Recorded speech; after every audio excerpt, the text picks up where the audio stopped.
Yo, deluded, I'm back again. Thank you very much for tuning back in each and every time. First things first, good evening, good afternoon, good morning, and of course, even in some cases, good night to whoever you are and wherever you are in this world, people. Shout out the Twitch gang, as I said. You know what? Shout out to you, the YouTube ones as well. I appreciate you lot supporting me across many platforms, multiple platforms and things like that. One love to everybody who's following me on Instagram, you know, following me on Twitter, obviously following and subscribing on Twitch. Make sure you're doing that, and likewise on YouTube. One love to everyone that was in my other live streams earlier today, people. Obviously, we spoke about a lot of things across those last two live streams. So after this, head over to YouTube and take that in. Obviously, I know the work rate's crazy, so there's probably a bunch of videos and podcasts and all of these things at some point where you haven't taken it in. If you haven't already, please make sure, like I said, you're not only following, but you're making sure you're aware of the DG Football Manager content and you're taking that in. We had episode 3. After this, I'm going to upload it onto YouTube. But don't know if it will come out today. I said upload. Upload don't mean publish. I have to do you lot dirty. So yeah, man, I thought, you know what, we'll talk a bit more about Conte to Arsenal. I don't know if there's anything more I can say because I am quite pessimistic on it. I don't see it happening. XHAKA, a bit of fallout with, or just basically my fallout opinions that I didn't think of earlier in relation to his new deal and just his general relationship on Mikel Arteta, or better yet, with Mikel Arteta. What else have I got? We'll touch on a couple neutral point of views. You know, I just really want you lots to hold it, but I need you lots of opinions on GREALISH and all of those sort of things. Get your opinions in on Conte and all of those sort of things as well. We'll touch on, for me, SOUNESS and POGBA. I say touch on it because we already know what's what at this moment in time. Just a bit of fun, you know. I would love to know, just based on the first game week, which managers you think will get sacked and things like that. You're 100% right. Bitter old man, and like I said, we'll cross that bridge when it comes, but we've been there in it. You know, I find the logic staggering. I'm not saying you should attack Jack Grealish for being worth 100 million, and I think he was probably City's best player on the pitch, or one of them. They lost, so it doesn't matter. But the fact is, if the context, if you switch the teams and you was to have Pogba played like Grealish at City, and obviously Jack Grealish doing exactly what Paul Pogba did yesterday, he'll be waxing lyrical, rightly so, and he'd be criticizing Pogba if he was in the City shirt, deservedly so. It's very funny how a 100 million pound player or whatever, one's crucified, one's not. And I think Michael Richards, took them all to town, really, especially when the Pogba fallout happened, and he kind of said, why is Kane looked at as a saint and Pogba necessarily isn't, sort of thing. You know, and you could see, and obviously coming from a media background, it made it quite funny because Michael Richard had them on strings, and obviously coming from a media background, I know 100% Dave Jones was getting a madness in his ear from his producer or whatever, saying do this, say that, say this and the other, and the rest of them were, because you could, I think Michael Richards, that situation there, it's a microcosm of what goes on in society. You know, you had different parties. You had Neville kind of acting like Pogba. Nothing happens to Pogba. I think he actually unconsciously he says Pogba doesn't get criticism. So already it's coming out like he's making something. You've got wrong and strong SOUNESS just moving mad. You've got other people with their 2 pences, and then you've really only got Michael Richards keeping it true, really and truly. That's a microcosm of what happens in the workplace and what happens in many different walks of society. And I think there's many different examples that we've been down in this day and age, people. Like I said, it is quite jarring to go through everything, man. A man said microcosm. You've definitely been reading too much Athletic. Don't let my lingo or whatever fool you, people. I'm a very articulate man. My mum's always made sure I've got an education, so I know how to use it articulate. There's a time and a joke for everything, PMAV. This isn't one of them. Please allow it, especially when exactly these are the sort of things.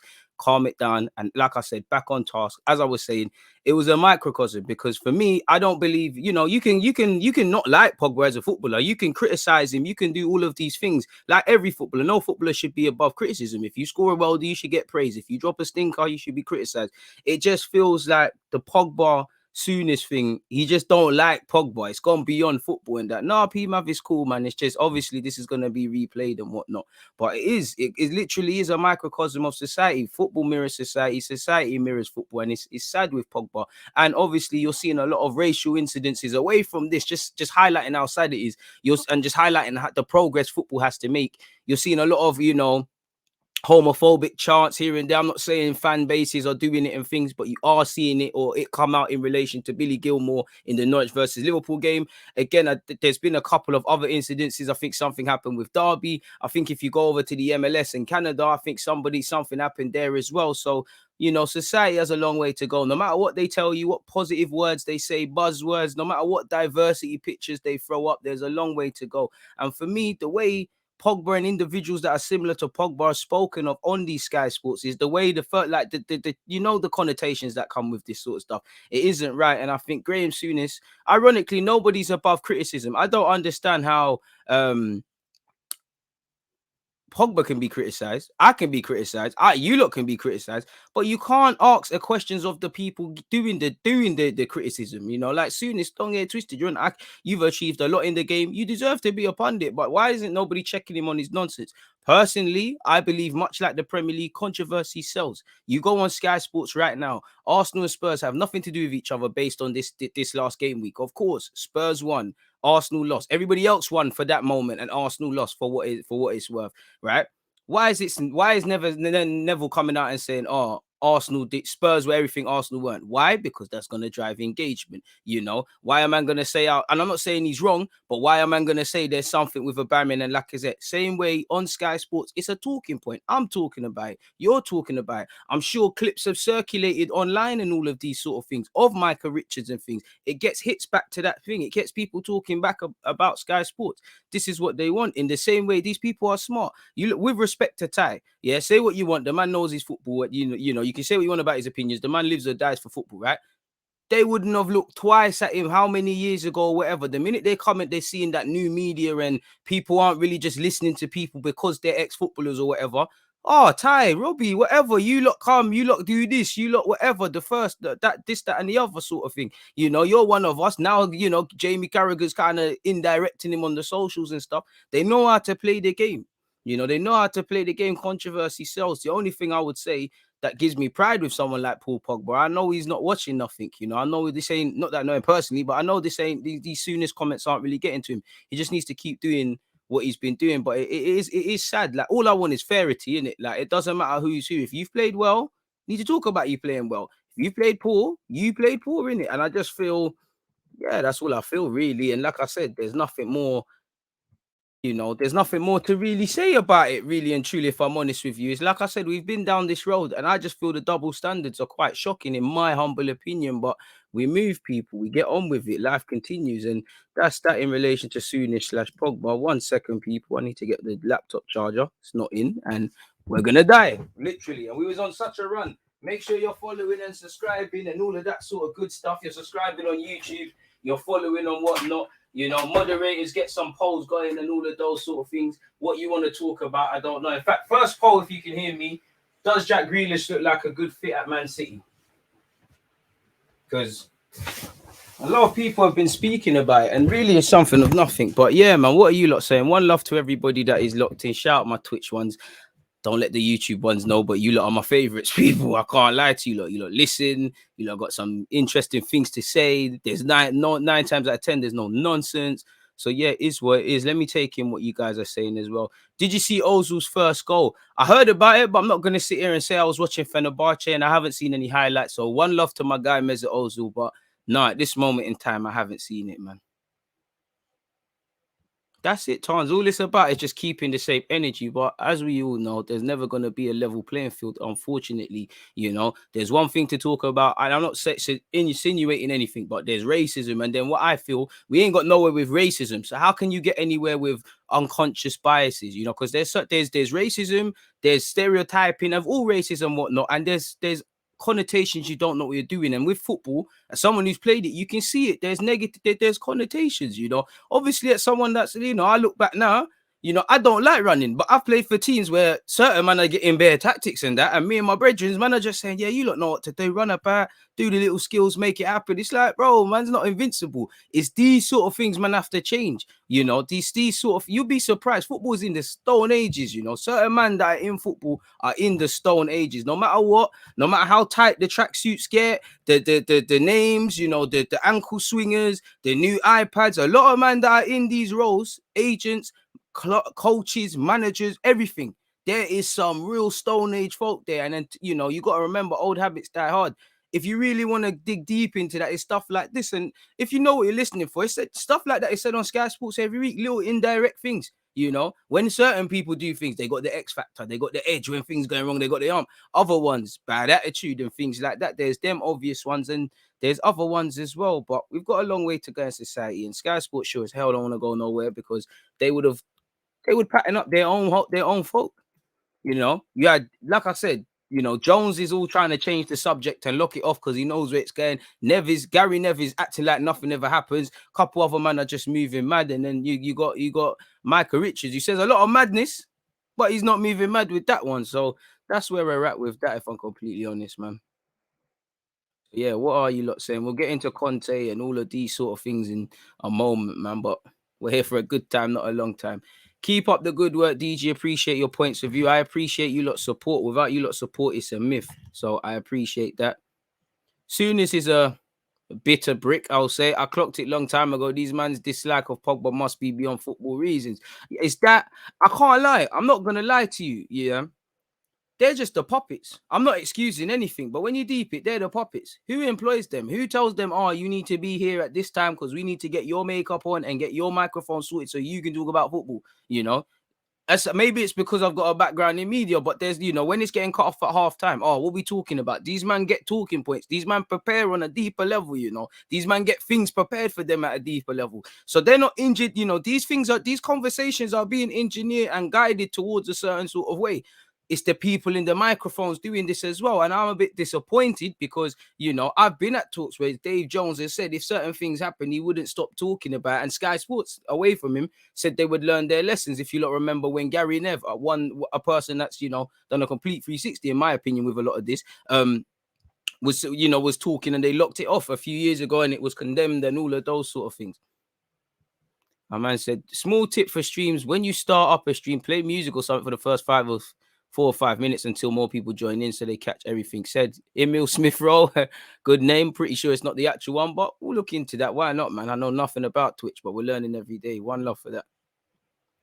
The same man that called him a virus. You see what I'm talking about when it comes down to words. And obviously, when you say a lie enough times, it becomes common truth, especially when you're the media. A lot of people believe things purely because of the media, because it's in a newspaper, because it's on TV, you know, a lot of things. And I think that's one benefit my era has, is that probably going too much now and that everything is questioned as a conspiracy, but it's not all that meets the eye sort of thing. So yeah, man, it is what it is. Exactly. Man said who abuses Pogba? Exactly. When you say that, man, I'm going, well, Gary Nev said it happen. What it is. And I would expect a bit better from Gary Nev. As I said, this was a man that said he was haunted at night because he didn't speak up for Raheem Sterling. When Raheem Sterling is telling you in the England camp what's going on, I would have thought learning from that, you'd be a bit smarter with saying things like that, because of, you might not necessarily believe that or be able to dig deeper into that, but other people, you know, are just quite frankly ignorant. You know, ignorance is very bliss. It's probably a simpler way of life, man. Anyways, moving on from all of that, man. I do think Grealish is a sick player, but in my opinion, due to the English thing, they overpaid by at least 40 mil in terms of his output capabilities. He's defo right under that very top tier Kevin De Bruyne and some others are in. Facts. Before we carry on with this, let me actually make sure that we've got our timestamp sorted for Jack Grealish as well. I mean, from what I saw, what I watched in the game, obviously didn't do a madness, but I think he was, give or take, City's one of them or the best player on the field. Really, he fits into City for me. He can play in a bunch of positions. There are a couple 1-2 bits in his game that I feel he could get away with because he was a big fish in a small pond at Villa, with respect that Pep Guardiola isn't gonna sort of condone. Like, I think at times he gets his head down. He plays with his head up a lot, but sometimes I think he does overplay, especially when he drifts into that left-hand side. I think he runs into a couple blind alleys when he doesn't need to, and I think he plays with his head down at times unnecessarily. Now, that's cool with me. He's a terrific player, but I'm just saying, in comparison to City, as you lot know, it's a different thing. You know, Henry scored and Pep said, you're coming off because I don't care that you scored. One love, but I told you to do other things. And that's the same token you've got to take. I think he will be a great player for City. You know, I can't really believe all the, you know, people are coming out already and saying he don't look like a good fit. He don't look like this. He don't look like that. Moderators, please ask the group, if, you know, the people listening, who, if he does look like a good fit for City, does basically, does Grealish look like a good fit for Man City? I think he does. I don't think you can draw too much based on one game and a sub appearance in the Community Shield. I think he'll prove his worth. Of course, he's not worth 100 million in it.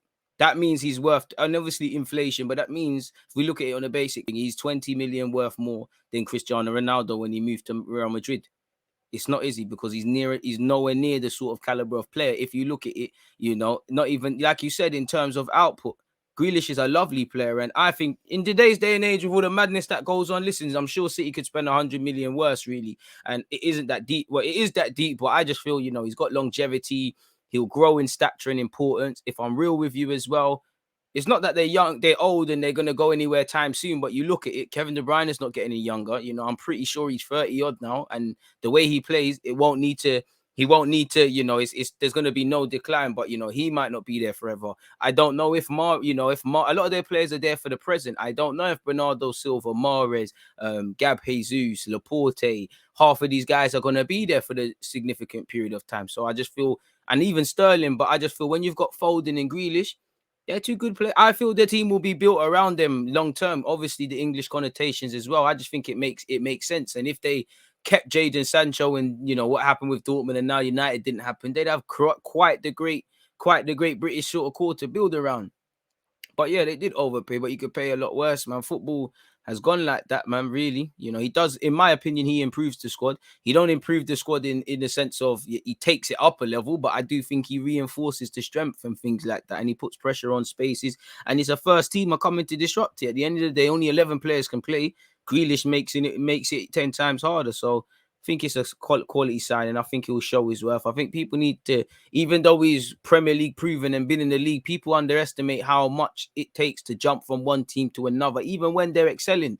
There's a lot of things he has to learn. As I said at the start of when we saw that he was going there, everything Jack Grealish thinks he knows about football, within this next year, 18 months, it's going to get changed. Every academy lesson he's ever been taught, anything Dean Smith, with respect to these guys, it's Pep Guardiola. And if he listens, which he has to, he's going to improve. So he's going to learn a lot. We're going to see, in my opinion, a different Jack Grealish. And for me, it's only been in the last 18 months, I feel the whole footballing world has accepted Grealish is a baller. Before it was, he's good, he's this and that. Now everybody sees it's cool to rate Grealish now, in my opinion. And he's really, I think he's going to develop, man. I'm keen to see when he is, what happens when it's him and Foden and a couple of others. Like, you need to make the difference week in, week out for City. You lot are the guys. When I think of Man City, I don't think of Grealish quite yet. I think of Foden a bit now, but you think of Kevin De Bruyne, or you historically think of Company, you think of Kevin, you think of Zalbaleta, you think of people of that ilk. And in the current team, the first one is probably Kevin De Bruyne off the top of my head. Until these sort of names start being shouted, probably Ruben Dias now. John Stones has had his time. I won't quite say him. Edison, the same. But you get the point, man. That's the next time stamp. What else are you lot saying? Grealish. Good afternoon, DG. Hope you're well. After the Brentford game, I've lost a lot of hope in Arteta. Everyone has. And it's down to them to restore hope, my guy, because it's a long week. A week's a long time in football, especially when you ain't won. Especially when you've got the backdrop of what's going on at Arsenal. Especially when you've been, quite frankly, lied to. Again, it's not over until the fat lady sings and until the window's closed. So to a degree, I'll give the club a bit of, I'll give the club a blight, if you could say that. But to me, it don't look good. It don't look good for several reasons. Obviously, the window isn't shut, but we knew outgoings was a massive part of this job. We knew from December, because we clipped people's contracts in January. We didn't just decide in January we're going to terminate people's deals, did we not? So we knew outgoings was vital. Yes, there's a COVID market. It's extremely difficult. The players that really need to go, no one's on buying them because they're not attractive players at this moment. Their age profile isn't necessarily the worst or the best in some cases. Fundamentally, a lot of common ground you'll find with it is they're on big contracts, but we knew it. Our legacy of this window was going to be, our hopes of this window was going to be who we could sell. We've had a bloated squad for years. One thing Josh Kroenke was right. Did he not say something about, we've got a Champions League squad on the Europa League budget or something like that? Something along those sort of lines. I don't know where he's going about Champions League squad, but you get the point. So we've known this. You look at it, you only, as a technical director, in my opinion, you have to be defined by your hustle. We're not Chelsea. Chelsea's players are better. Chelsea's sell players are better. Tammy Abraham is a better proposition than buying Willian or whoever the equivalent at Arsenal. But they stand to make 100 or not that Chelsea need money like that. They stand to make 100 or so million pounds or euros or whatever based on outgoings. You know, they've set themselves up well. They've just bought Lukaku. You know, they're letting Tammy go for 40 and they're buying him back for 80 if he makes something happen. You're only as good as your hustle. It's clearly at Chelsea, forget what's going on. There's as long as you've got a product, you can always find clientele if you're a real hustler. Now, for us, we're probably gonna have to be cowboy builders because we're in a position where we have to sell left backs who probably can't use their left foot and keepers you can't catch. In Runeson's case, if he was to leave, so we're a bit of dodgy dealers, cowboy, you know, rogue sort of stuff. We're moving mad, so it's a bit of a difficult one, but still. You know, if the window ends tomorrow, and bearing in mind, outgoings are difficult, the harder it gets. The club might know what's going on with Torreira, but me as a fan, I just see Torreira in Spain. Kolasinac still ain't gone. Willian is still on the books. Now, a lot can change. What's been said over Maitland-Niles? Maitland-Niles was very vocal on clarity about his future. Clearly, he must have got some clarity to a degree, but he was there. There's still no significant outgoings. What? Mavropanos, off the top of my head, Guendouzi, Mavropanos, Saliba on loan. So we got a loan fee there. Probably got a little fee for Guendouzi. Mavropanos is a loan with an obligation, so he's all but a Stuttgart player. Now, we like I said, we knew he's in this catch-22. We need to sell before we can buy. We can't really buy before we can sell, saying that we've committed a big outlay on Ben White for 50 million before outgoing. So there's little things and ways we can maneuver, but we knew it. And we haven't got anyone out, much less, for me, addressed midfield. Personally, and I still maintain it, and it's probably going to look like a better shout now because he didn't have the best of games, but the right back area, you know, a lot of a lot of Arsenal fans tried to rewrite history regarding Callum Chambers. I can't lie to you. He had a good season last year. Prior to that, when he was called upon with his injury, he was all right. But fundamentally, he is a jack of all trades, not quite a master of any at this football club. I'm not saying he's not a good right back, but is he a right back for 38 games? If I can't say in the same way, if Tierney's fit, you're my left back for 38 games. Can you say that about any of these right backs at Arsenal? You can't. So you're in dangerous territory. The problem is with fans, there's a short story. I'm not saying people can improve. I'm not saying you have to keep judging someone on what they did in the past. But too many fans will say Bellerin out, Chambers out, Maitland-Niles, I don't know what's going on. The minute they play well for 2 to 3 games, history is rewritten. And then sooner or later, it's a ticking time bomb. You're reminded of where you are. And again, we should have been knowing what's going on there. We can't afford for this. You know, it seems like Bellerin wants to leave more than we want him to stay, sort of thing. So what's going on there? And I get, like I said, it's still, I don't want to say it's still early doors because we're at the midpoint in August, innit? But things can turn quickly. And I always maintain we wasn't going to get everything done. We wasn't going to bring in everyone. We wasn't going to sell. But I at least thought before the start of the season, the key parts or the key elements of this business would have been done. Outgoings is a subjective one. Fair enough, Joe Willock's gone. A big reason as to why Joe Willock's gone is because somebody actually wants him. Maitland-Niles didn't make too much noise on loan. I think he could get a move, but I don't know if bids are forthcoming. We've tried to sell El Neni. I don't think there's been a never better time. I don't feel there's been a never better time with Chambers. You know, Newcastle allegedly wanted Holding. You know, Chambers, what can we do there? Same way they can take Holding if they want, but do you get the point? Suddenly, you clear up something in relation to what's going on at right back. You might be able to bring one in. And obviously, in terms of incomings, it makes our job, unless we know what we're doing, it's 10 times harder because logically, you know, we need to remember just because we're buying a player doesn't mean that it's anything. Because if we're buying it from a lower league person or whatever, he's a key player to them. It's a knock-on effect. They've got to find a replacement. They've got to, you know, deal with things. And it's a knock-on effect. Suddenly, it's a week or so before the window's cut. I'm going to say I knew at the start of the window, I said he's worth 20. I'm going to say he's worth 35 now. Yeah, there's a premium, but you got to make it worth my while to disrupt my thing. So we make it difficult the longer things go on. And for me as an Arsenal fan, you know, we knew Kroenke wasn't going to leave, but there's the backdrop of the Kroenke out stuff. You know, I don't want to get all up in a hissy fit over one game out of a 38-game calendar. To me, it's not just one game because we've been seeing this for a year, but it was not a convincing performance at all. Even teams that have lost, you know, Newcastle bottled the lead, you know, Burnley messed up their lead as well. Nobody has lost in more comical fashion this week in game week 1 other than us. My biggest hope is these players understand, you know what, we need to wake up now. That was game week 1. It's not getting any easier. we don't want to be mentioned among embarrassment. So there's obviously that, there's obviously the historic things we're talking about the squad not being about being standardly good enough to achieve our goals. You've got question marks over the manager. You had a shaky preseason. There's not really anything other than, as I made a video about, blind optimism to be excited about, really. And again, off the backdrop of that, again, I've seen competent people fail to do things at this club. But then I look at it, I don't like to mention it, but people are like, well, Arteta is quote unquote unexperienced. You've got Edu in there, which is quote unquote unexperienced. Indirectly, have we clocked this? Because we've got the new contract man in, who signed, who gets the I's dotted and the T's crossed. You've got Tim Lewis, who is Kroenke's lieutenant in there, who's a mastermind accountant and a fan of football. So have we indirectly already clocked, at least where the boardroom is concerned, certain men are not levels? I'm not saying that these experienced guys are doing the business and whatnot, because no one is. The only consistency with Arsenal has been consistently poor, fetish for failure, consistently inconsistent, not quite knowing what you're getting, a mixed bag. And I feel no matter how positive you want to be, you have to be open to admitting that. If you don't, you've got your head buried in the sand, and you should not be on my YouTube channel or my Twitch channel or whatever, because you're here for that positive shenanigans, as I call it. If there's every reason to be positive, we speak positivity. If nonsense is going on, we have to speak about the nonsense. Unfortunately, folks, please make sure you're hitting the like button and whatnot.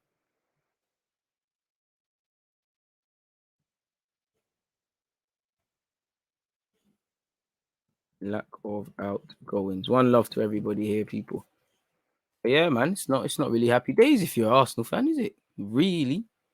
But it is what it is, man. It really is. I can't believe I'm at 1.697 followers on Twitch. So yeah, man, 3 of you haven't followed. Make sure you hit that, man. We get 1.7. Journey to 10K might happen quicker than we think. Man said Conte hype. Boy, we'll get on to Conte. Big up, DJ. After a bad day like this one today, this is needed. Hope you've had a good day. Well, clearly you said you've had a bad one, but I hope it weren't that bad, and I hope you can have a better day tomorrow. And I hope you can minimize the L's, learn from whatever's happened, and move forward, man. And I'm wishing you peace and love and strength and things. Hopefully, it's nothing more than just a bad day and variables you can actually control. If not, that's upsetting, man. Conte would be an ideal manager for you lot. Mikel Arteta is hanging by a thread. I personally think he's the bookie's favourite to get sacked. I was going to speak about that, but then I don't want to do the sack thing based off one game week. So I think we'll speak about that in a couple of weeks if someone reminds me. But I've actually got it down here. I'm thinking obviously him because of what you said, PK. It's looking gazy for him, from a sporting perspective. I don't think we're as close to sacking Arteta as certain people think, because you got to look about it. The club only pulled that trigger on Emre when it went really, really, really bad. Certain men were trying to give him new deals, and when you look at it, they've doubled down in Arteta, made him head manager. They've had him doing the tactics thing in pre-season, which they know is muddled up, and you look at our start to a season, you look at our transfer business, they've had him involved. They're not going to add to the mess with having another manager and the financial outlay that you need to bring in, much less the one that you need to pay to get out. And, they probably looked at it and thought, you know what, the squad isn't good enough. We've come 8th twice. We believe in what you're doing because you got the FA Cup and things like that. We know the start to the season. Even if we was to lose the first 3 to 5 games, I'm not saying the pressure won't be intense, especially based on what you're seeing. But if you ask me, with exception of Brentford, because the performance should be a lot better. I think if you was to ask me up until the Spurs game, again, off the top of my head, I think it's Brentford, City, Chelsea, in no order. Norwich is there, and then I think it's Spurs, or it could even be Burnley. That period there, at least where the bigger games are concerned, they probably said, you know what, we expected to lose that. Realistically, even if we had a great preseason, it's not going to gel. It's early doors. So you're at least looking at till Christmas for me personally, because he's still going to get that nonsense. That propaganda is still kind of saving in people. Saying that, though, you look at it, I think purely because of the mammoth task of the job, you could look at potentially Patrick Vieira being sacked, potentially, in my opinion, being sacked, just because, it looks like Palace are going to need a lot to stay in that division, stay in the division. Southampton, I know Adam Armstrong, big up Adam Armstrong. He started off well, but again, they stopped scoring goals. They could be in problems. You can never rule out the sides that have just been promoted either. Steve Bruce, sometimes his job, he's one of them, like you said, hanging on by a thread. It always seems to get a bit gazy for him. Then the pressure gets relieved. Then he's back. Things can things can turn very quickly in football, innit? You know, certain managers who were amazing last year could be the first out. You never know, but it's going to be an interesting one. But based on what we're seeing, you can't not say Mikel Arteta isn't up there. On that topic, quickly, I know there's been a lot of talk of Antonio Conte signing for Arsenal or whatnot, and we might as well cover that because it kind of ties into the timestamp. Now, for me, in relation to Antonio Conte, it just isn't going to happen. As I kind of said, you know, it's a mess of a start to the season. They're not going to clip Arteta and pay him his 3 mil, bring in Antonio Conte, which, what was his salary? Like 13 mil at Inter Milan, you know, have to probably revise what they're try to do or hope to do in the transfer market, because they've been planning for the best part of a year with Mikel Arteta and doubling down on him. They're not going to do all of that. You know, they might, is Conte prepared to just work with players he gets? Again, I don't know Conte like that. So there's all of those sort of scrutinies, and it would be a snap appointment. I'm not saying taking Conte is a bad thing, because I feel if worse came to worse and Conte never won something, what Emre failed to do, and through actually not through his fault, if the people above Arteta at this moment listen, I think Conte will leave some decent building blocks. There'll be a lot of discipline. I think young players probably won't play, but there'll be a lot of discipline. He'd weed out a couple of rubbish players mentally as well as technically. He'd probably find a new job for a couple of players that we think are damaged goods. And he'd probably do his best to get out the players that ain't good enough. And then if it didn't bang, there'd be something there. We'd probably play three at the back. The mentality would be there. The football wouldn't be pretty. And do you know what is it? What worse could we do? But the club are not going to do, as I just said, with Conte, and take the risk. If it doesn't work, you've got to be able to give him his salary and pay that up. And obviously that's without talking about his or Arteta's coaching staff. So it isn't going to happen for us. Didn't he reject 17 million euros from Spurs? I mean, that's probably an offer of nightmares. I do think he would listen to Arsenal. But on top of everything I said, when you get down to the nuts and bolts and the nitty gritty of this job, you know, yeah, he will probably pick up his phone to Arsenal, become enticed by the atmosphere. You know, he failed to beat Arsenal not too many times. So if you can't beat him, join him. Plus, he's lived in London. But when he gets down to the nuts and bolts, bro, this is a man who left Inter Milan after winning the league title. Clearly, they told him, you know, Lukaku and Martinez is something is an offer, which something might happen there. Sadly, what happened with Eriksen, I don't know if they were ever going to replace Eriksen and whatnot. We can throw that one in there. I know it happened at a different period. They sold Hakimi. Bearing in mind, they've just won the league off of Juventus, who are, you know, Italian league bullies. They're not trying to rebuild the squad. I'm busting out. And you've heard him be very demanding on the Juventus, Inter Milan, and Chelsea boardroom when he thinks something's not happening.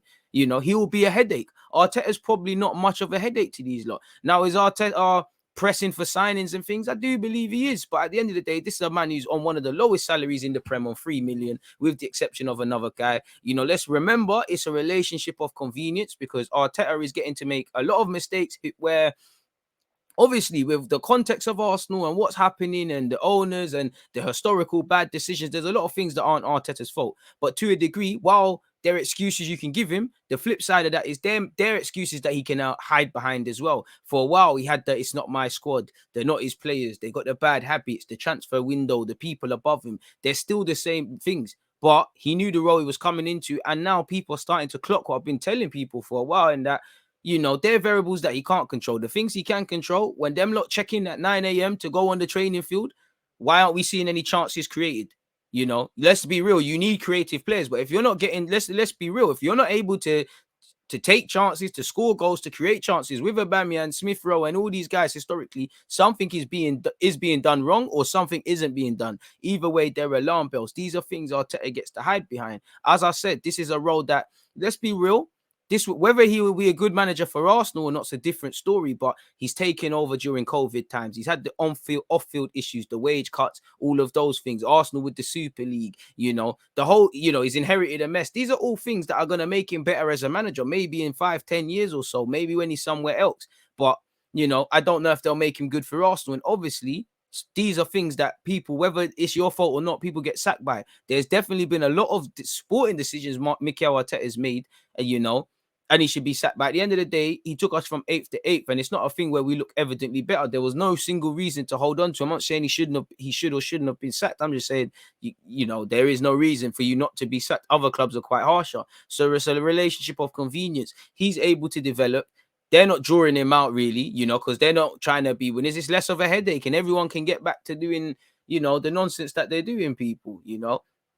again, as I said, I believe Mikel Arteta is on about 3 mil or so a year, bro. Look at the last, when Conte left into Milan, he received a payout of 6 million. That's peas for Arsenal. Yeah, he had a 13 million euro salary, so I don't know how much that is. Maybe that's about 11, 10 mil. It's still pretty handsome, really and truly. You know, managers wages Premier League. I just saw it.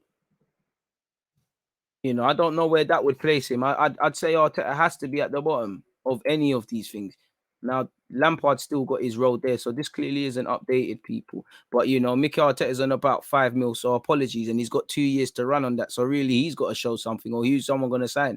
XHAKA's here longer than you. He's a baby compared to it. Look, man, Klopp's on 20. All of these guys are on big boy wages again, and you have to be prepared for these guys to fail. If there was an updated sort of one. Highest paid Premier League managers. If there's an updated one, this was 3 weeks ago. Let's see what's going on. Rah. No wonder Ollie's smiling. Ollie's on a cake tick. But again, Ollie signed a new deal, to be fair with you. Hopefully, this isn't just an Ollie deal. Right, he's on 20 back 200k a week. Shout out to him. What you've got 2 on 7. And such is life at Chelsea. If he's not showing something in the Premier League, they're not. I'm not saying he should be sacked, because really I don't think he should if they have a shaky season. But such is life. Chelsea could clip him. That's a 7 mil plunge on top of already what he's getting and not getting. And he signed a new deal. Bielsa's on 8. I don't know when Bielsa signed a new deal, so he could be on more, he could be on less. Rafa Benitez, Everton, they don't even know if that's going to bang. And obviously with his Liverpool ties, they've gone on it. Rightly so. Brendan Rodgers is on about 10 mil a year. So Ollie found himself on 10 mil. And then obviously the two best managers in the league, Klopp and Pep Guardiola, are on 15 and 20 respectively. So again, if you're looking at Conte, he would probably be in and amongst, I'd say he'd probably take Bielsa or look to take Bielsa off 5th. He probably would be probably 5th to 3rd. If he's coming to Arsenal, I'd definitely say I'll be trying to push the 3rd. And obviously, if you're doing all of that, you need to have a get out, fan. I know it didn't work for Jose at Spurs. They got to a final, clipped him and whatnot. You could say it did, but they took the plunge. Do Arsenal want to take the plunge? I'd say no. You only want to do that if the mandate is to try to win, to really try to kick things on, not to praise other clubs. So that's why I don't think it's happening. And this is before talking about if he took over, we still have to probably considering cancelling a bit of contracts. You need to give him peas. We need to sell people. So if you're Conte, what Arsenal squad is, you're only coming if you're getting real assurances. It's a mess right now, but you're gonna get peas. And I'd say arguably with Arsenal, there's no gentleman's agreement. You need that in writing, because people will say, what money? You got Aubameyang, you don't need no striker. Who said that? Lautaro Martinez. We didn't say what on Martinez. You must have heard something. You please.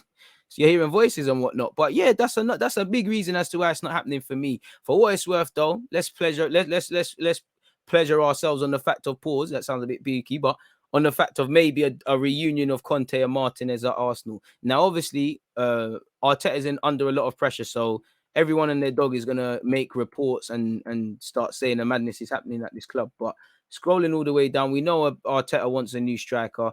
We know we've been looking at Martinez. Apparently, according to Tutto Sport, Arsenal want to sign Martinez and will also try to appoint former Inter boss Antonio Conte if Arteta is sacked. So again, you're looking at about 60 million euros, they said, for Martinez, maybe more. You're talking about a 10 plus million a year contract for Antonio Conte. You're talking about clipping the 3 million a year for Arteta and compensating his coaching staff. That's before you even get into a transfer budget, if there is one, and obviously stuff we've said. So it's not going to happen. It'd be fun. It would be fantastic. Sure would be a statement. Sure would, when I think of Conte, I think of winner. It's not going to be pretty. I don't think a lot of the Arsenal traditions we hope for are going to last under him. I don't think he's on pretty football and young players and stuff. Not to say his Inter team were good to watch, but I think it would be good.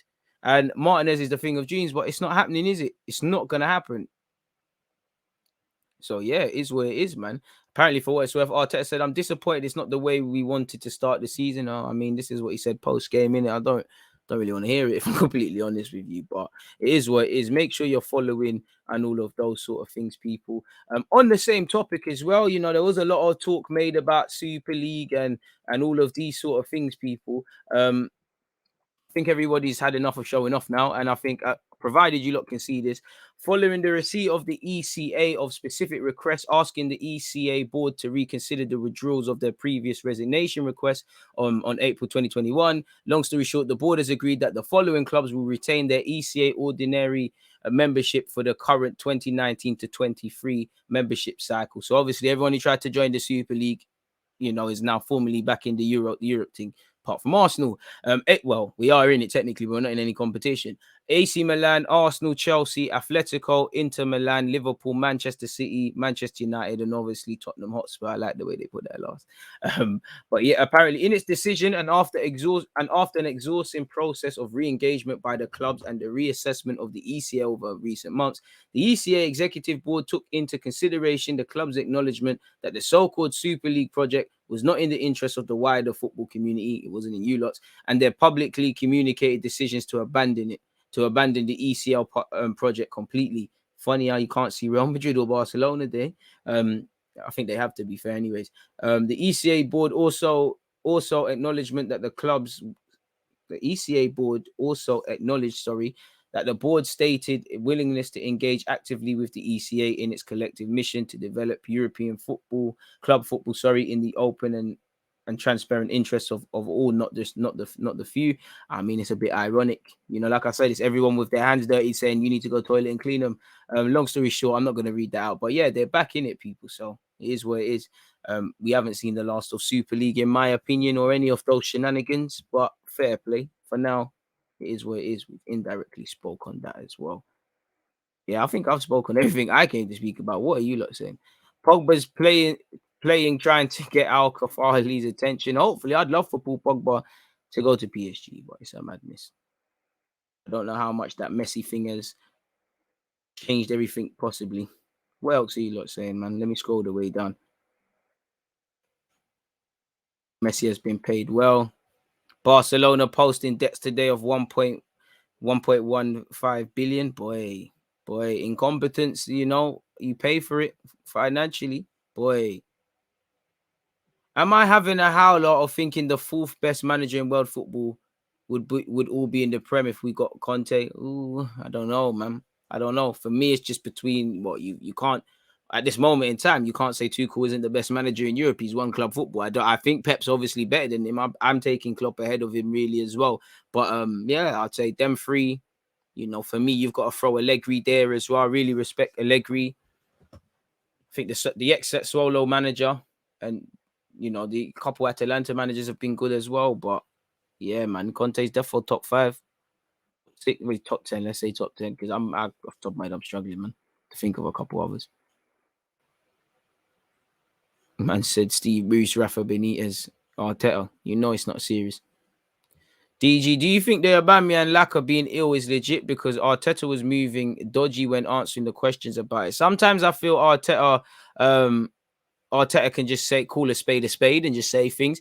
Personally, I don't want to be, saying false information. My opinion is, I just think there's COVID in here because Runnelson's now ill as well. Obviously, Runnelson, we're wishing him the best of health. He's not a good footballer. He's not a key player for Arsenal, so it's not going to draw any sort of headlines and whatnot. But at the same time, yeah, man, I think it's that. Part of me does, obviously, because nobody's come out and said what it is. Neither player has said anything. Maybe there's something else going in the background. Like I don't want, I don't like to speculate, but is it some sort of discipline things going on? Is there legs in that they're moving? Have they really, not seeing eye to eye with Arteta? What's really going on there? Is there more than meets the eye sort of thing? Until someone just comes out and says what's what, everything's just up for speculation and all of those sort of things, in my opinion. So yeah, it's a difficult one. There's got to be something in it because I'm sure neither player, regardless of what's said about either player, would want to miss out of what's going on in the league, regardless. And I'm sure neither player would want to miss Arsenal, Chelsea. And I'm sure we'd be a lot weaker without either player, regardless of the form. So there's got to be something in it, man.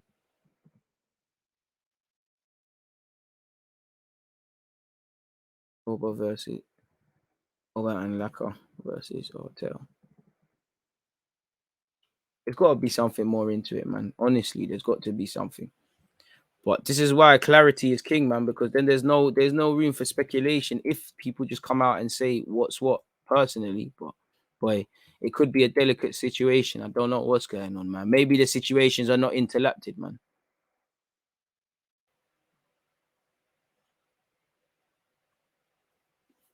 Conte would be the third highest paid coach. Yeah, he'd definitely be up there, man.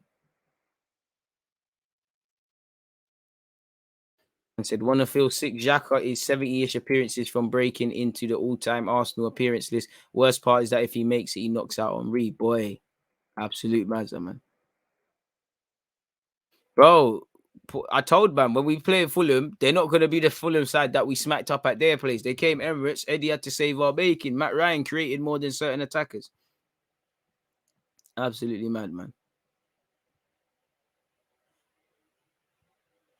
Man said, not gonna lie, I had to look up on YouTube how to make a poll. Pumpkin, I appreciate that, man. The more experienced mods aren't pulling their weight, man. And exactly, you've got to hold everyone accountable. Hope it's real. Not having Arsenal competitive just ain't right, you know. It's true, but bro, like you've got to be very demanding, like, and I don't think we are. We're not demanding on ourselves. We're not demanding of individuals, you know. Unless we get with respect to Leicester, because there was hard work. Unless we get that Leicester title winning season, or where just mad stuff happens, I can't see Arsenal doing anything. Just because, as much as I love this club, the mandate is not to be winners. Yeah, we've won FA Cups, and let's be real, we are to a degree like spoiled children. We were when we were saying when certain man saying Wenger out was getting top four. Certain teams would love to have what we have. I'm not talking about the owner and the lack of ambition, just that. But at the same time, I don't see that we want to be winners. Like winning is not what we want to live and die by. You know, City want to live or die by winning, so things are going to get done. I know United ain't won the Premier League, and you know, United's probably in my lifetime, their standards have been the most mediocre I've ever seen. But they're still trying to do things. You know, Chelsea, too quick, doesn't matter about that Champions League anymore, rightly or wrongly. You know what's going to happen in that regards.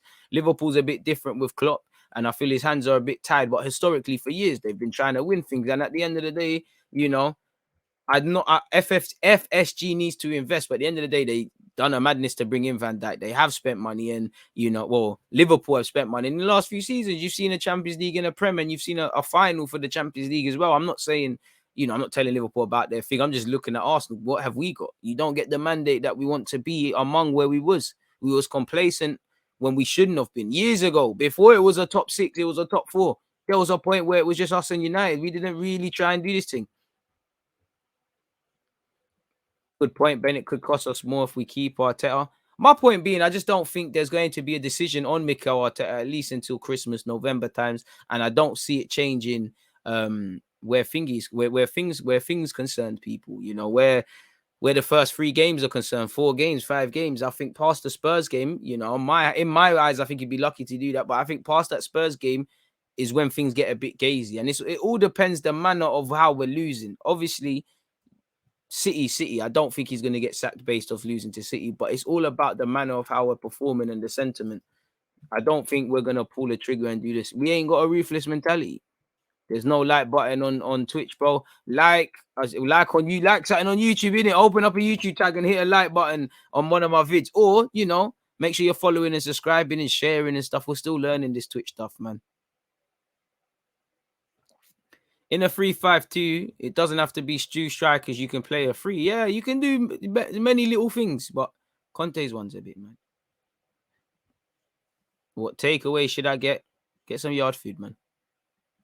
You can't even sell Kolasinac, bro. This is where you're kind of thinking, why don't you just offer him for free? Why don't you just let him depart for free?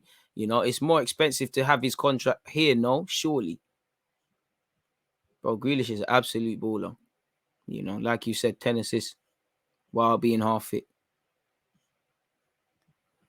The results of that poll said 80% said Grealish, rest said should have got Kane. To be fair with you, can still get Kane.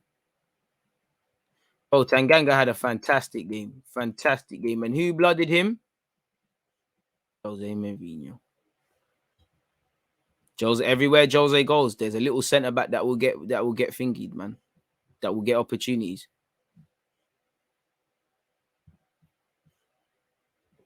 What else he saying? You have to talk to Twitch. I emailed Twitch about that, man. You know, it was working fine. I don't know why it's giving you lot ads now. Conte is too real for this board. Facts. Not being funny, but these pundits are extremely biased against Arsenal. They've played for teams that rivaled us. There's that. And I just feel a lot of these pundits, they don't care. Be honest, yeah. You know, do you ever get the vibe that, you know, if you're these United pundits, do you get the vibe they truly watch United? The Arsenal pundits, with the exception of Ian Wright, do you get the vibe they truly watch the club? And the same goes at Spurs, at Chelsea, at the rest of it. Because you don't get the vibe that they're watching them. You know, there is supporters, but I don't get the vibe that they're watching every game. Like the ones that are not on TV and things like that. They'll come, they'll speak about what's going on at face value. You know, they're not getting paid, so they don't care. And it's easy to be a pundit now. You don't have to know anything. People can see it, but you're getting all the statistics done to you. You literally just have to turn up and talk football. And most of them say the same old things up and up again, you know. So it's an interesting one, man, but extremely biased.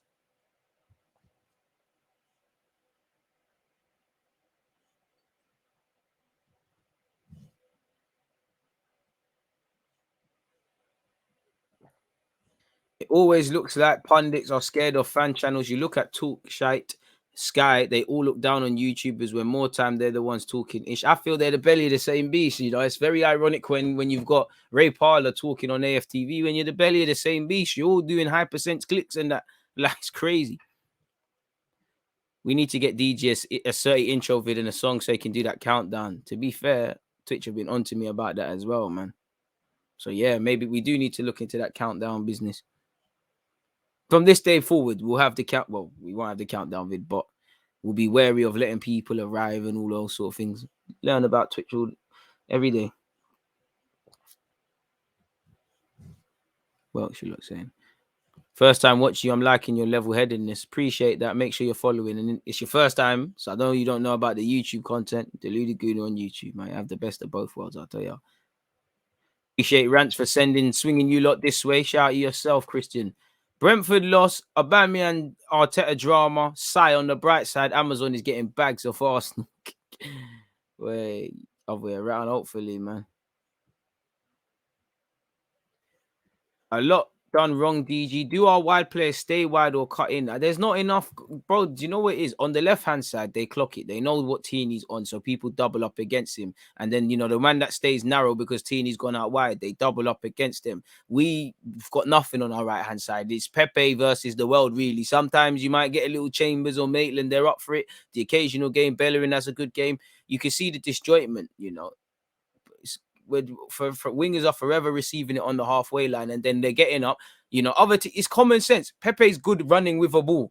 So if you have him receiving it on the halfway line, he's more likely to run into people traffic. You've seen it. You know, Pepe's decision making and IQ isn't the best anyway. So you we're doing ourselves in that regard. And more time, he doesn't have that overlap. When you overlap, you take someone in. When you underlap, you take someone in. And fullbacks are very vital. And I feel sorry for Tini because you see all the statistics about crosses and high passes into the box, and we all know last season he probably should have had about 20 assists for our club. It's a madness, and the crazy thing is you don't get the vibe that this is how I know the players aren't sensible because they're not smelling danger, but at the same time you don't get the vibe we're trying to score against Sheffield United, even though they outdid us. How many balls went into the box where you're just thinking, why is no one just trying to run, get their studs on that and tap it in? Like everybody doesn't have a clue. In the final third, we're very rigid, and I don't think there is a plan. If I'm completely honest with you, doesn't look like one.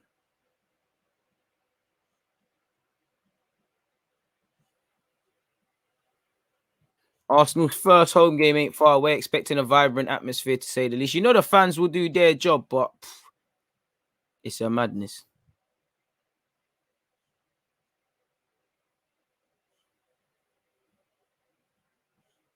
What else you lot saying? Smash that like, anyways. Trust me, man. Jeez, DG on Twitch. Love to see it. Appreciate that, Jay, man. I've got experience in Twitch and moderating if you want. Aren't you a moderator, Smithrow? Swear you're a moderator. Let me find your name here. All right, you're not a mod. Now you are. Yeah, man. Don't let me down. I need to see some creativity if you got that username, you know. Appreciate that. Liverpool always done well on the transfer market, wheeling and dealing on point. Facts, but you need to know what you're doing. Like we're being sold everything and we can't sell anything, you know. It's atrocious. Like I said, man, we're not even doing the cowboy builders thing. I see some clubs do it. We're not able to do it. Very reactive, man. Very reactive dealings that we do at this club, man.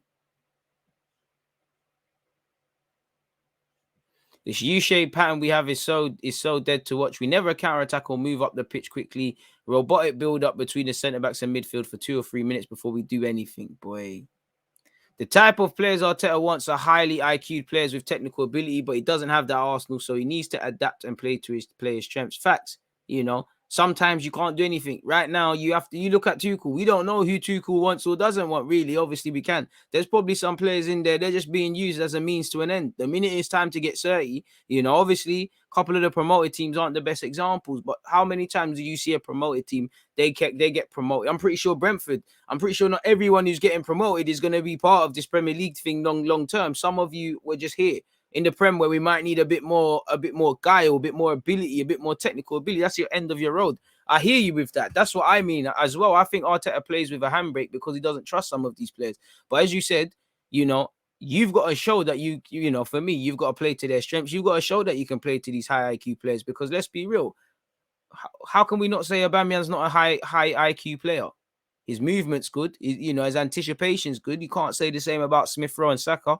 Pepe's IQ is not the best, but you should be getting a tune out of him. There's not too many, but whether they're high IQ, low IQ, good, bad, there's not too many you could say glaringly have improved under Mikel Arteta, or to you as a fan, glaringly improved. And I think that's an issue, really and truly. Like, there's no way around it, is it? Issue, seriously, surely. If we move the ball quicker, we could counter the doubling up, but we don't. We have XHAKA, and that's the thing. The team runs through XHAKA. So you've got XHAKA who wants the ball, but it's going to be a pedestrian, and there's problems with that. You've got midfielders who can't do it. The other midfielder can do it is Partey, and if a real Partey shouldn't be in this team to build out from the back. Your job is to win the ball back and be box to box. Anything you do beyond that, Partey, I love it. It's a bonus. It's Fabinho as well. Fabinho's in that Liverpool team to win the ball back, break it down, and do things. Him being able to pass, keep it ticking. These things are just bonuses. And I think at Arsenal, the lines get blurred because there's no clarity. I don't care about Partey's performances in terms of passing the ball. If he's not going to stay fit, be consistent and be him. And I'm just using him as an example because the lines are getting blurred with Lokonga. He always wants to pass forward. He should, but he's not there to be the guy breaking down low blocks. And I think the lines get blurred a lot at football clubs. Well, specifically mine with a lot of players. Swear. We know it can't be 100% COVID because teams must disclose COVID status. That's why I think it's sus. Well, on that, you're right, man. I never knew that. I never knew that. So there's got to be something. And maybe there's another illness that we don't know about that they're suffering. It could be kept under wraps with malaria.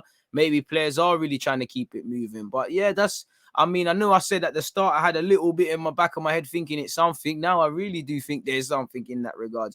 Now I'm starting to think, is it a discipline issue? If it's a sales thing, then you lot better be lining up something mad to line this line. And I can't lie, I would look at Arteta a bit funny if he was to rub out Aubameyang, because I know it's not that he hasn't backed him.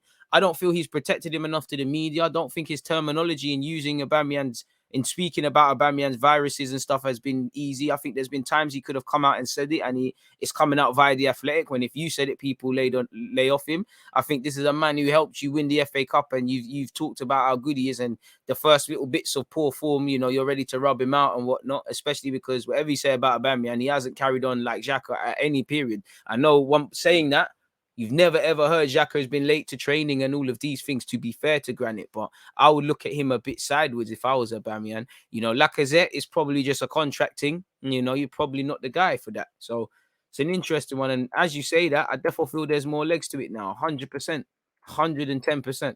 So we're going to have to see. But again, it don't look good because let's just say this beef between our captain and one of our most senior players. One of our senior players wanted to leave. He's been rewarded with a new deal. He's been rewarded with a new deal, a new contract. Captain on the first day of the season. There's question marks over that. Unclear what we're doing in terms of in and out goings. Obviously, you saw yourself what happened against Brentford, and we all knew that was to come. It don't look good. And you've got Chelsea at the end of the week, and you've got people kind of vexed that we haven't signed players. It's not good, is it? It's not good. It's not looking good at all for our club. So we'll have to see. On that topic, though, I did want to speak about not really Granit Xhaka, but indirectly Granit Xhaka. And it made me feel like, again, I copied and pasted it. One sec, people. Let me scroll the way down. That was my Conte note, so we don't need that. But these literally, I just had the thought process. It wasn't to do a video or nothing, but I just thought, if you're, have I done a timestamp? Make sure I've done that. Sorry, folks. Man, we gotta do the admin. I promise you, we're gonna get into that wavy DG stuff in a second. But yeah, as it's meant to say there, Phil, it made me think. I was thinking to myself, if you're Granit Xhaka's teammates, how do you feel? Because on the surface, apart from the whole fans thing, I can't not say Xhaka isn't a positive influence around the club. The way he carries himself, he never downs tools. You know, I can't say I don't see a captain in it. Whether I see an Arsenal captain, whether I think you should play for this team a lot, whether I think Arteta is right in justifying what he does with you, they're all questions that for now are unanswered. And I think anyone who watches my vid, you know where I stand with that. But I can't question his commitment. As I said, I can't question his application. I can question his ability. I've never had to question your ability, your commitment, all of these sort of things. And we know he's a big character, and I'm sure the players will love him. So on the other hand, I don't think any player is going to have a problem with Mikel Arteta or Xhaka's relationships. But then I think about it and I think, well, to us as fans, it just looks like Xhaka is a spoiled child because he wants to leave. He's flirting openly with Roma, which I can't begrudge him for doing if he wants to leave. And the club want him. It seems like we want Xhaka to stay more than we want him. He wants to leave. I mean, we want him to stay more than he actually should, sort of thing. And then when you look at it, it seems like it's Arteta. Now, you spoke on one of them, you wanted him at City. Everything runs through you. The midfield should improve anyways. The midfield shouldn't be running through Xhaka, as you lot said. There's a lot of problems. But how would you feel? Because I would look at it as maybe mediocrity is being rewarded. Yeah, there's been application and professionalism. The minute he's gone out of an environment, there's been what he said. He's been given a new contract. I've never had to question his commitment on the field, but why is he captaining the side and giving a new contract and all of these things after what he's doing where it looked like he was going, where he kind of did everything in his power to go? Surely you're looking at that and you're thinking, what's going on? And I'm looking at it on a different thing. I'm saying, does Arteta not believe there's any other leaders in this team then? Saying that we know Aubameyang's captain. We know he's spoken of Tierney being a future captain, and we know Tierney collects fines. We know he's spoken on Odegaard, where he was on loan and might come back of, being a sort of different leader. We know he's spoken on several experience and whatnot, but does he feel not anyone else is suitable leaders? How does Arteta look at the captaincy? Because there was a stage Mustafi's wearing it for no reason. Is it the sign of the end? Is it the indirect curse? When you get the captaincy, it means you're a myth. I remember when that used to happen with the good players. Like, you knew when Cesc became Arsenal captain, he's leaving soon. He's gone, sort of thing. I'm gonna get scared if I ever see Saka captain this team. And to be fair with you, based on his application, I wouldn't say Saka should be our captain, but he might as well wear the armband as a reward, sort of thing. So again, I love to know you lot's opinions, but surely you would feel some sort of way feeling the relationship around Xhaka, and it just feels he's afforded more chances when he fails more than others. And again, you question the man management. If you think Xhaka is given preferential treatment, if you feel Saliba and Guendouzi and Ozil and Socrates and these guys are done dirty, if you're questioning what went on with Mustafi and Kolasinac, if you're questioning all the other little sound waves and stuff we've heard, there's enough where you make you think, oh, what's going on with Arteta's man management there? Because as I say, tactics are important. But it's your man management and how you deal with people. That's one thing you can give Oli. Arteta can sit here and say, I've won an FA Cup, and you don't get a trophy for winning, for having man management. Like, if football ends tomorrow, I'd rather a trophy that says I've won something than I was a good man manager, and things like that. But one thing he's got, and probably one thing that saves him at United, I'm sure people are unhappy. I'm sure people want to leave. You don't really see any of these things. He knows how to, Martial, you're not quite done. Even Lingard, you're not, you're still here. Rashford, you're my guy. Diallo, even though he's not about, and the rest of it, I have to question Arteta's, because it seems like certain men get warmth, certain men get difficult treatment. And I'm not saying that's not a bad thing, because me and you might be two different individuals. I might shout at you, or you might get shouted at by a coach. You crumble and cry, or you might start arguing. For me, I might just suck it up. Equally, I might crumble.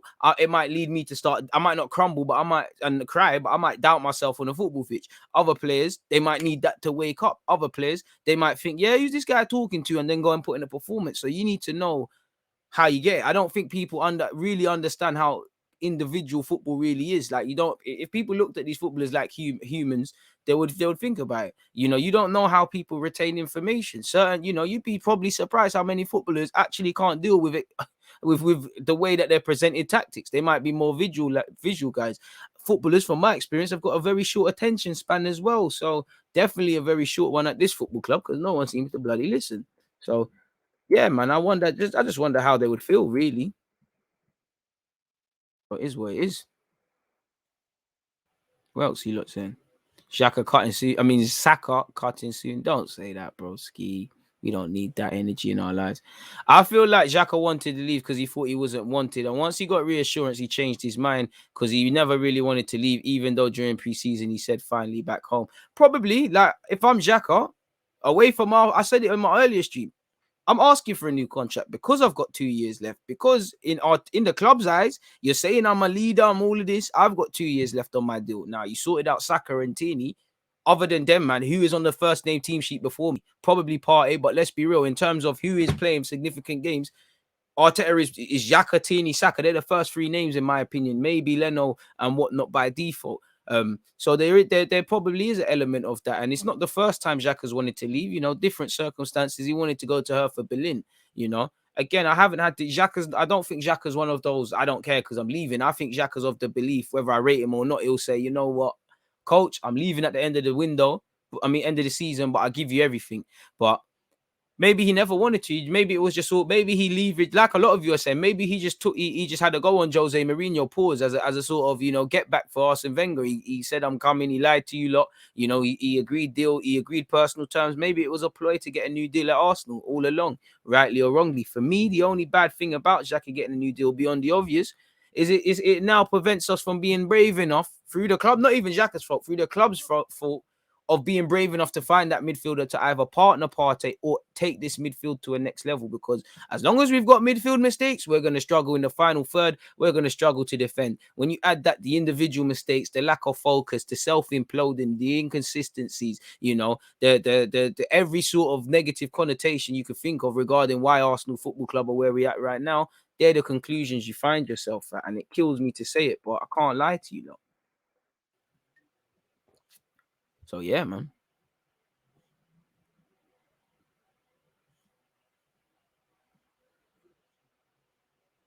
Pepe's problem on Friday was that there was no fullback overlapping, so he has to always take on 2-3. That as well. And also his decision making at times isn't the best, so he kind of defeats himself. Big up yourself, T. Arteta can't manage. He said players had a clean state, but sends them back on loan. To be fair to you, the way you put it isn't exactly fair, but I know where you're getting at, man. 100% LACA and Aubameyang are falling out with Arteta, says Ben Smith. And I'll play devil's advocate to you, can someone start a next poll? Is Arteta, who do you actually back? People like who do you actually back? Do you back the two strikers in Aubameyang and Lacazette, or do you back obviously the gaffer?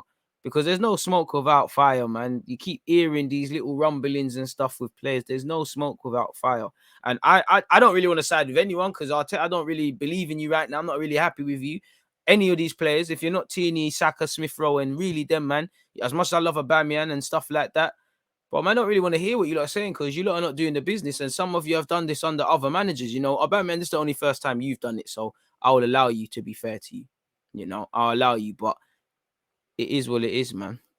Carl, you had an opinion, but it's gone, bro. You had a very that sucks, man. Carl had a very interesting point about, where is it? There it is. Big up Villa Carl. Next game at the Emirates. If the fans don't see the same fight Spurs showed versus City, the pressure will be insane. Out by Christmas for me. I guess that's in relation to obviously Mikel Arteta. So it's an interesting one. Pardon me. Starting to lose faith in Pepe. I can't. If anything, I've got my faith in Pepe. I don't think you're not gonna be Arsenal sort of Mo Salah or any of them sort of guy. You're not gonna be the talisman. You're just gonna be a good player, and we've overpaid for you. If you can give us some change, 10 goals, 10 assists, stuff around that, then we can move, man. One love, Chase Gold. DG, can you rank which 9 option from best to worst against Chelsea? Oh, so you're killing me, bro. Okay, but big up the Twitch gang, so I will. I gotta think about it, broski. Back free. Do you know what? Yeah, it's a bit of a myth. It's a bit of a myth.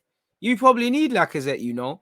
Might as well give it Balogun for a run out, Martinelli for energy. But like you saw with Balogun against Sheffield United. One sec, man. Best forward debate for Chelsea, just because I think it'd be a good timestamp. Sorry, broski, but it's a difficult one. You look at Balogun against Sheffield United. You look at Martinelli, who played well but struggled physically against West Brom. You know, them and they got Rudiger, they got Christensen, they got a bunch of physical defenders, and on top of that, Chelsea are going to suffocate us. So they're going to have possession. They're going to be high. So it's gonna be an interesting one for me. I don't. Do you know what, Balogun? Give him another run out. You can't really just be palming man off after one game. For me, at least Balogun's going to learn. I'm pretty sure he's learned a lot. We want him to be this big boy Balogun and replicate his form. We got to give him opportunities where he's out of his comfort zone. You know, he starts against quality defenders in Rudiger. Man have to start thinking about what they're doing and relying less on instinct. I'd probably lean towards Martinelli because he gives us that press. He gives us that youthful enthusiasm. I'm not saying Balogun don't. I'm not really on the Smith Rowe false nine thing. I'm more likely to try a movie with Pepe there than that. So I would say Martinelli first for me. Martinelli first. Balogun second. Smith Rowe false nine / Pepe false nine third. Really just Pepe false nine. And Nketiah is not fit, so it's not a thing. Saka cutting soon. I have to bring that up again. That's scary, man. Big up yourself, Danish Joe. What a name. Between Gabby and Balogun, probably them. At least with Martinelli, he's on playing Chelsea. He's got that youthful enthusiasm. What I don't want, Balogun to get overruled by the occasion. But saying that, his first start, unfortunately, is it's a good education because Brentford were roaring and he's actually, they're all part of, even though Arsenal lost, he's part of history because it's their first game for a while in a top division. That energy you see with Martinelli and them youthful players, when the fans there, because the fans will support the young ones. When the fans are gassing them and encouraging them, and I don't get twisted, the Emirates isn't the loudest. That might just pull them through it. Like I said, with these youth players, one thing I love about them, when Smith Rowe came on the scene, when Saka come on the scene, to a degree with Balogun, and even with Maitland and these sort of guys, even with Joe, obviously they can sink or swim in the occasion. They can obviously sit there and go, oh my God, I'm playing for Arsenal against Chelsea and crumble. But I just think because they're so focused, like Balogun, he signed his new deal. You want to play. You want to be the number 9. You want to do all of these things. You're not necessarily thinking about if Arsenal lose, it's our second game, there's pressure on Arteta, Kroenke, this, and all the things we've been speaking about across these 3 live streams that I've done today. Sometimes the fans can get you through it. And I just feel like this day and age, we might need that because the fans just need some encouragement. And at least with the young ones, they give them that. Like, we don't really, the only thing to be positive about with Arsenal is the Saka, the Saka, the Smith Rowes, the Balogans, the Martinellis, Mlokonga. Obviously, even though I don't think he's ever going to be quite in their bracket, but Tavares, he's probably going to be a sideman. He has been a sideman so far, but he did a little thing at right back and he gives you a bit more of an encouragement. The players that have been even past the young players, just players that have only been here for 5 minutes, our fans, pardon my language, fuck with more. Like, Partey ain't done nothing at Arsenal really, but he's our guy. Gabriel's been here 2 minutes and at times is very raw. He's our guy. Tierney, shout out to Celtic for actually giving him mentality and them things. That's our guy. Half the guys we look to at Arsenal, whether they're young players or whatever, they've been anonymous. I can't lie to you. If our more experienced players are fit, I'll probably lean to them. We could just go with no striker and suffocate the midfield. But against Chelsea, if you don't offer nothing, them centre-halves want to play football. You saw it in the Super Cup final. Chalobah, Rudiger, whoever else was playing, they were getting high and wide time after time. So it's a very interesting one, really, man. You could lean towards Pepe there through the middle and then maybe force it with Smith Rowe out wide, Saka on the right, and then I don't know what you do in midfield, but personally, I'd probably lean towards Martinelli. Yeah, I'd be upset we lost to Chelsea, but, that'd be another substantial appearance for Balogun to learn, man. It'd be an interesting one regardless, though. Good debate, though. Either way, I'll tell you, man, you need to work on that one. I'm happy it's not me who's got to do that. One love to everybody that's tuned in and them things there, people. What else are we saying? Pepe false 9 with Saka right wing. Man said, Ish DG pulling in Twitch views. Love to see it. Appreciative of that, man. We're trying, man. We're trying. I told you, if YouTube goes down, we're down. So we're trying to do up everything, man. Make sure you're following on Twitch as well as YouTube and all these things. All these move and contract issues are EDU'S fault, in my opinion. Arteta's job is to get the best out of the players, which, yeah, he's failing a bit. But, of course, he would appease XHAKA and them with contracts if they weren't. So, to be fair, he doesn't have to give a new contract. That's not being done with Arteta. But you're right. I think it's a mixture of the two, really. Arteta's been given more responsibility and EDU'S the technical director. So, you're right, man. They're both moving a bit mad. I'd love Ian Wright to manage Arsenal for it to work, but yeah, loving the club ain't good enough, man. I can't like Ian Wright and Henry and these guys, Vieira, they'd be in theory great managers, but whether they can actually do the managing thing is another thing, man. Arteta should try 4-4-2, in my opinion. He should definitely try it when OUBA and LACA are available. I hear you, but for me, and I've been saying it, I don't believe in our midfield, the central midfield. So I'm not never gonna until that's patterned. I'm never gonna advocate for 4-4-2. To be fair with you, because you're going against three midfielders anyways in football. So your pivot needs to be spot on, and every other facet of the team needs to be spot on. Whether is that going to be the case at Arsenal? I'll leave you to draw that conclusion, my broski. Big up, P Mav. Are you a moderator? You should be a moderator still. Oh, yeah, you are. About to say, if you wasn't, there's an issue there.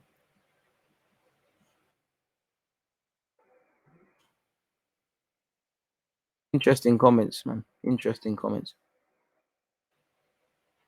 Worked very well, man. But exactly, 4-4-2 makes you open in midfield. Villa having the same issue. I just don't believe in the midfield.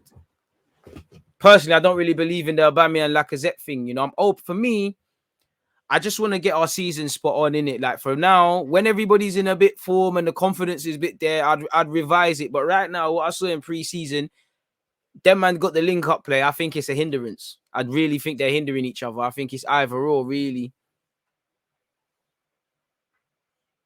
That's it. But and I hear you, P Mav, as well. You're right. But it's just that midfield, or better yet, Arteta's use of that midfield. And for me, like you said, what we're doing don't work. So we might as well double down on trying to score goals. We've spoken about that, and you've been there. We finished 9th last season for such. And I mean, based on what you saw in pre-season, what you saw against Brentford, do you lot believe right now we're going to see some creative sort of play? Because a lot of people, and you lot don't, because you're actually smart enough, but a lot of people are just going to associate bringing in Odegaard or getting this Madison or getting this hour and think, yeah, we got the players, let's create. A lot of people are going to get shocked and they're going to sit here and ask me that question, oh, how comes we got these guys and nothing's happening? Same way we're signing Ben White, we signed Gabriel, we're still defending like some pansies. This is what you lot, boy, it's crazy, man. Day in the life of an Arsenal fan, man. Day in the life, it ain't nothing to us, man. Ain't nothing to us. It is. It is. It is. I'm struggling to cope now, man. We need to get back to winning now, man. I can't sit here and lie to you, lot, people. But we move in it. We move. There's a problem in the club. Any man challenges or says anything about Arteta, sent to the shadow realm, sent to the gulag for sure, man.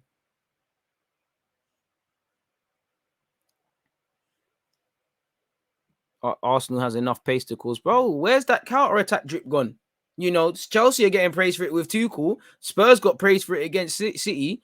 Bro, we had a little counter attacking thing, and it weren't really negative football to me because for me, it felt like mainly when we won the FA Cup, Arteta had his balance of how we, you know, how he plays, you know, how we go into big games, that defensive stuff. He had that, cool. We're thinking about the threat, but it genuinely looked like for a second when Martinez or Leno had the ball, there's a legit method of how we're trying to get the ball from here to the back of the net. At Arsenal, I don't see that now. I see, you know what, by God's grace, inshallah, Tini's down that left-hand channel, or Aubameyang's down that left-hand channel, or Saka, you know, Saka, you're young, make something happen, fella, or Smith Rowe, make something happen, fella. Like, there's no coordination. Someone might do a random bit of madness. There might be an individual great bit of play, but there's no sustained creation of chances. You know, we're not shooting. We're not doing any. It's slow. You know, and this is and obviously you marry in the incompetence that we have as a football team. Anyways, we defeat ourselves before. But these are things that we'll talk about if we lose to Chelsea way before we talk about. Oh yeah, how good was Lukaku? How good was this guy? How good was that guy? Same way with Brentford. Brentford were.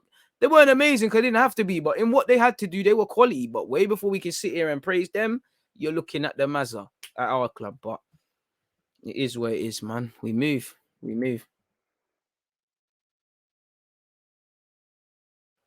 And I don't, with that FA Cup run, I don't know what it is. I don't know if it was the fact that we was an unknown entity because Arteta is new. Maybe it was a managerial bounce. Maybe the players were just playing good. Maybe what I also believe what's ever happened between that FA Cup run, finishing that FA Cup run and the start of last season, something's changed. I'll never truly know, but I don't know what it is. You know, maybe Arteta thought, you know what? It's a full season next year. I have to show a bit more of this and that. I really don't know, man. I really don't know what it is, but it's scary, man. It's scary. What happened to our counters, man?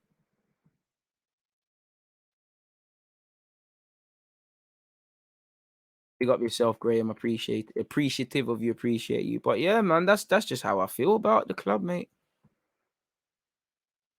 Hopefully, better days are ahead, man.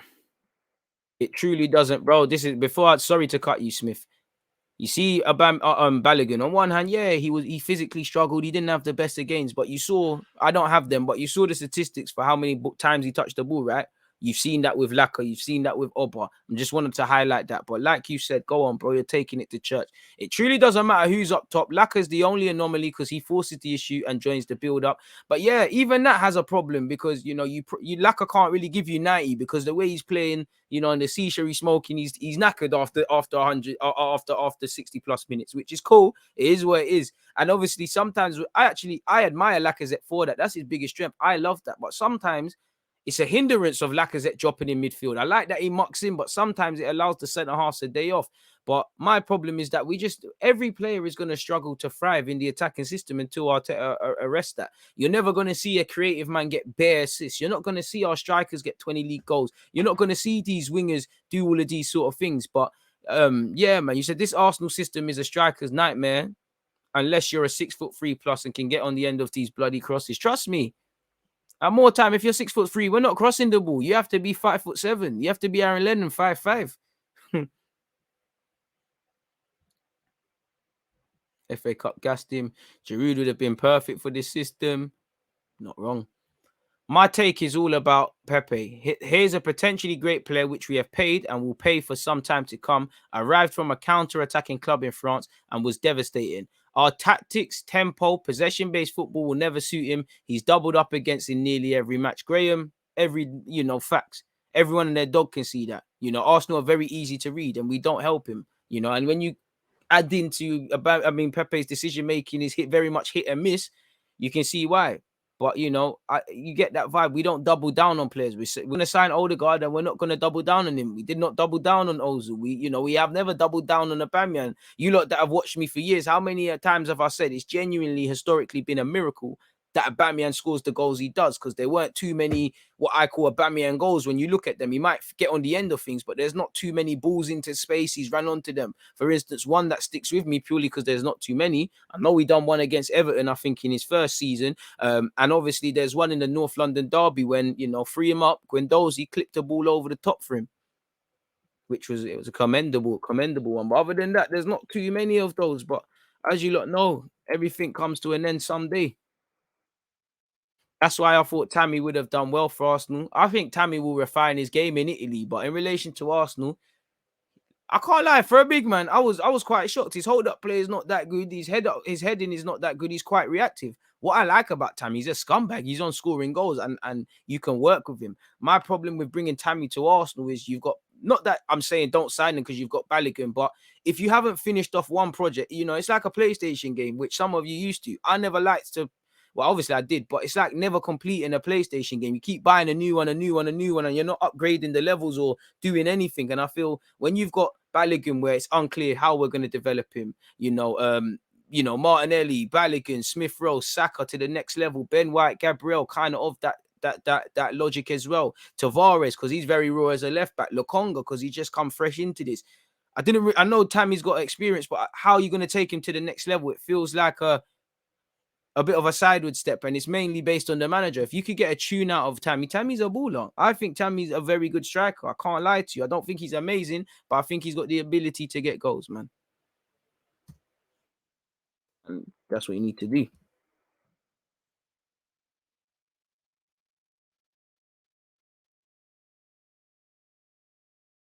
Not the best in the air, but better than what you have good on the deck to trust. I don't know if he's actually better in the air than Martinelli, for a small guy. I can't lie. He probably is, but still, man. XHAKA give him one more year till 2024.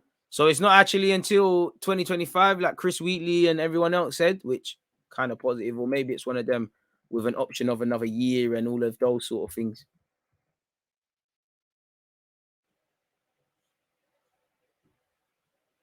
So yeah, look, people are saying my understanding is that, well, let me start bringing things up.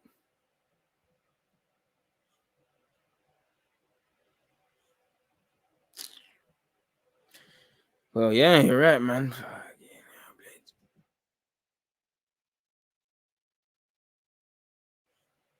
Raz. Let me guess. As Rance raided the channel again, or they're just them man there on the spammers and that. I expect Arsenal to be busy for very 2 weeks. That's a myth.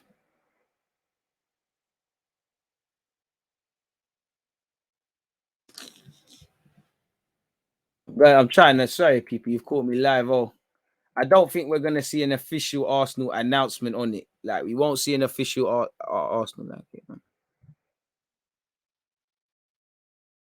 It is what it is, man. We're gonna have to. Oh, this one is crazy. Sorry, folks. Let me make another timestamp.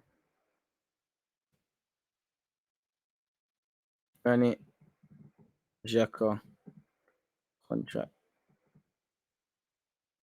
confirmed. But yeah, people, don't shoot the messenger. Again, it's not on Arsenal.com, but as we can see here, sorry, folks, you lot can't see here because I haven't shared the screen. Sorry, folks. As you lot can see here, people, this Sam Dean fella, shout out to Sam Dean. On Granit Xhaka's deal at Arsenal, my understanding is that the club has taken up an option to extend his contract until 2024. There's another option to extend it one more year until 2025. So again, is this how the club are wrapping it? Is it not an official deal? It's he had an option in his year in one contract in an existing deal, and they've taken it out, and quite rightly so, giving him a new deal, giving him a new contract in terms of finances, which typically happens. I don't know, you know. Is it a thing where it's a roll? It was a 3-year deal with the option of 2 more years, or has he just been given an improved contract with the exception of this? So it's essentially just a, you know, a 1-year extension to his 2023 deal, which again, I guess gives you more negotiating power, assuming somebody wants to sign the player. It's crazy, man. Absolute crazy. And I don't think the club are going to announce it at this moment in time because it might not be necessarily the best time because of what's happening. But Granit Xhaka signs 1-year contract extension until 2024. Arsenal extend Granit Xhaka's contract by a year to 2024 with an option of a further year. So he's essentially signed a 2-year deal, an extension on his existing plan by a year, and then he's able to move. As you lot know here, his deal will run at least until 2024 with the option of another year. The midfielder, we joined from Gladbach, we know that. Personal terms are not expected. Well, that's sorry, people. That's with Odegaard. So yeah, as you lot can see, he's officially signed a new deal, man. But there's nothing there until you see that on Arsenal.com. It's an absolute myth.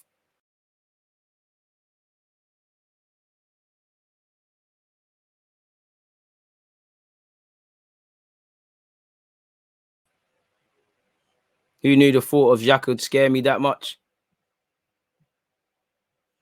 What the hell?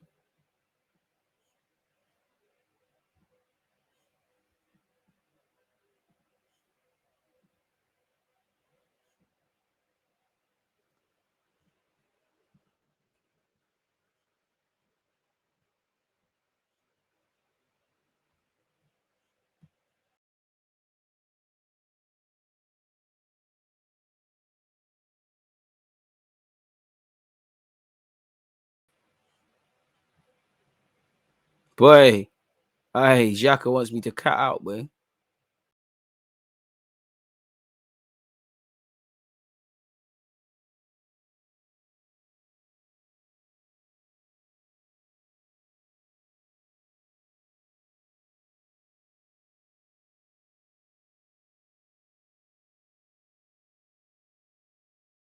Technical difficulties right at the end, people, but we're back now. Hopefully that was that done. You know, that tells you all the opinions that my computer has in relation to Granit Xhaka and this new deal. We're just gonna have to face up to it and deal with it, people, really and truly. One love to all the spammers, you know. I see all of them. Arsenal this, Arsenal that, Arsenal the other. It's a bit unfortunate. I can't see all the previous messages you guys were saying, but we move. We're sweet now. We're back again. Trust me, bare censoring. But we move, man. We're back again. It's like nothing happened. I need to open up all my other tabs as well because I can't show you anything else in relation to Granit Xhaka now, can I? Where's that thing where it just says history? Yeah. Open back up my tabs. Restore all tabs. Thank you. Xhaka's clearly got shooters, broski. Xhaka's got shooters. 100% Xhaka's got shooters. And the thing is, I'm not even the harshest Xhaka critic. You know, I'm not even the harshest XHAKA critic. I don't think he's good enough. XHAKA, I don't think you're good enough, but I don't think you're terrible, mate. What's wrong with that? I ain't done half the things certain people have said about you and whatnot, man. So just leave the little channel alone, man. I'm just trying to do my thing, build up my Twitch, not annoy no one. But boy, just because I don't want to cause trouble, don't mean people don't want to cause trouble with me, I guess. But yeah, man, hackers are doing overtime. Bro, Arsenal should just employ me. I'll talk about youth content. I'll talk about what's going on with the team. We can do the youth interviews. I'll be the one-stop man. I don't know why, man. This is karma for sending Chambers on holiday. Crazy, man, but we moved, man. We're back again. We're back again. We're sweet now. We're sweet, man. Apologies for the technical difficulties and all those sort of things at the start. Is there anything else affecting Arsenal in the grand scheme of things in this world? Let me assess the situation. Type in Arsenal on the news. Obviously, please, people, make sure you're paying attention. Deluded podcast out tomorrow in the morning. You know, it's on for you freeloaders. It's on YouTube. You know, shout to the Spotify gang as well. So it'll be on Spotify, Apple Music. The rest of it will speak about obviously reviewing the Premier League and any other talking points that arrive or arise throughout the cut. So yeah, man. XHAKA Sexuals is too funny. When you start hearing bare other people banging it, remember where you heard that. Damn XHAKA Sexuals. Bro, it's them, man. It's them, man. But on that note, though, man, it's 5:30 p.m. You know, I feel like I've been in you lot's faces all day. So I'm going to leave you lot, man. But yeah, I'll be back tomorrow. Like I said, DG podcast, probably like 9-ish, 10-ish, that sort of time. Make sure you're there. It'll be on YouTube. You know, it's Premier Business. And just before that, it'll be on Spotify. I'll be live at 11:30-ish. You know, we'll have something to speak about then, whatever there is to speak about. And yeah, man, you know, when I'll be live on Twitch, I don't know. We'll probably do some FM content tomorrow and things like that. It's crazy. A man said just had the saddest commercial about some old lady and her aging dog play. Hey, man, that's them ads that Twitch be running, in it, man. But yeah, I appreciate it, man. What large up the Twitch gang. I appreciate you guys. Like I said, don't tell the YouTube ones, but I prefer you a lot more. And like I said, there's a lot more content to come on Twitch. Make sure you're supporting the thing across all of them and these things there, folks, man. It's been a lovely one, but let me leave you lot this evening to do what you're doing, man. Peace. Against this right back, Charlie.